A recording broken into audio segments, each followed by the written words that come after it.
If you want to get sub 10% body fat as a male or close to 20% or below 20% as a female, I'm going to tell you why you should be walking instead of running, and I'm going to give you exactly 5 reasons why that is so.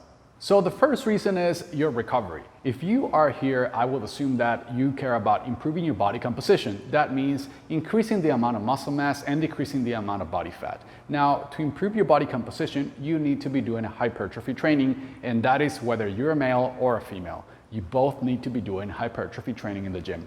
Now, hypertrophy training is very hard. It is difficult. It requires a lot of resources to recover from. And by resources, I mean calories, sleep, etc., etc. When you train for hypertrophy, you want to make sure that you're using the resources that you eat in the most efficient way, and you want to allocate all of those resources towards retaining your muscles or towards building new muscle. Now, when you run on top of doing the hypertrophy training, then running creates a lot of fatigue in your body, and it's going to take away a lot of the resources that you could have used for recovery from weight training. And this is even more so if you do HIIT cardio. When you do HIIT cardio, it's very, very intense, and it will affect your training. So when you run and you do hypertrophy training, I've done it and it sucks. I wouldn't recommend it. A couple of things will happen. First, your recovery is not going to be great because, again, like I said, you're going to be using some of the resources to recover from running. And second, your training sessions in the gym will be affected because of the lack of recovery. The next session will not be as great as it could have been. Whereas when you walk instead of running, that takes a very, very little toll on your body. It creates almost no fatigue, and it will not affect your training almost at all.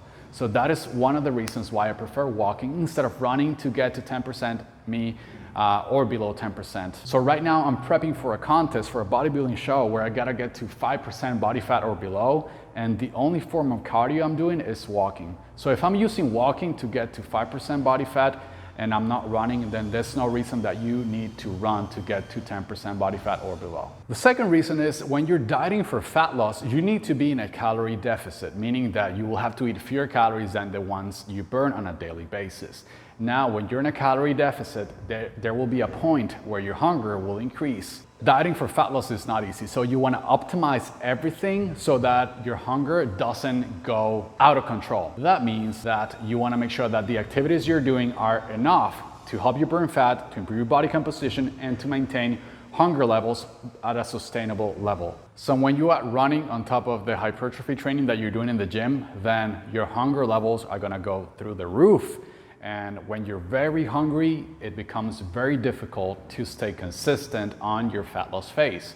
So again, you want to make sure that all the activities that you're doing for fat loss help you manage your hunger. And this is especially true when you're doing HIIT cardio, which is very intense. HIIT cardio sessions will make your hunger levels go crazy. So instead of running or doing HIIT cardio, all you gotta do is walk. The third reason why I don't like running as a form of cardio on fat loss phases is because your chances of getting hurt go up. They increase. And there's 2 ways in which you can get hurt when you run. One, running is an injurious activity. You can twist an ankle, you can pull a muscle, you can strain a muscle, you can fall. Those are things that can happen while running. Especially twisting your ankle is very common while running. So that's the first thing that can happen. So the second way that you can get hurt is in the gym. So you're gonna be so fatigued from running and from lifting that maybe you get to the gym and you load up the bar to do squats and then something goes wrong and then the chances of getting hurt go up. So instead of risking injury, walk. It is very hard to get hurt while you're walking. And again, the fatigue that you'll incur from walking is very, very small and will not affect your training sessions. The fourth reason why I don't like running for fat loss is that you literally don't need it. You don't need to run to lose fat. Many people hate running. I personally hate running. And if you're someone who hates running, guess what? You don't need to do it. Those are great news. You don't need to run if you don't like running, okay? All you gotta do is make sure you're walking enough steps and doing your proper lifting and following a consistent nutrition plan, and you will get results and you don't have to run a single mile. What's more, you can do other activities while walking. You can do personal development stuff, so you can listen to audiobooks, you can listen to podcasts, so you can actually get educated while you walk. And you can also use the walking time to connect with people you love. So instead of connecting with people over food or over Netflix or watching a movie, invite them for a walk and have a conversation. That way, you're gonna be doing two things. First, you're gonna be getting yourself healthier because you're gonna be walking, and you're gonna be helping someone else get healthier during your walks. It is a very, very awesome habit to have. So just switch to running for walking and you'll get great results during your fat loss phase. And lastly, I want you to think about the body you want to have. Check out the body of marathon runners or ultra runners. I have nothing against them, but personally, that's not the body that I want to have. And my guess is that if you're here, that's not the body that you want to have. And if the people that do this sport at the highest level have that body and you don't like the body, then you shouldn't be doing what they're doing because it's not going to work. Instead, follow the guidelines of the people that look the way you want to look. So we've been doing a lot of talking about walking instead of running, but I haven't actually told you how much you need to walk on a daily basis. And that is very simple.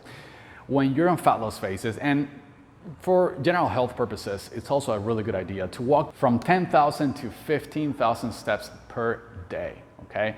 That is exactly how much I walk. That is what I prescribe my clients to walk. And that is exactly all the cardio that we do to get shredded, to get lean, to get toned. Okay, obviously you also need to be controlling your nutrition and your training. Okay, walking is just one variable in the whole equation. So if you're someone that wants some help in this process of improving your body composition, you're confused about what do you need to do, what activity should I be running, should I be walking, should I be lifting, then I can help you out because that's exactly what we do at the Jack Vegas Academy. We build personalized plans for our clients. All you gotta do is click on the link below. You'll fill out a quick 3-minute questionnaire telling us exactly the things you want to accomplish, the struggles are you having, and then you can claim and book a free consultation call with us. On the consultation, we're going to go over your goals, your struggles, and tell you the step-by-step plan that you need to follow to accomplish your fitness goals. Again, link is in the description. That is it for this video. Julian here, signing off. Boom.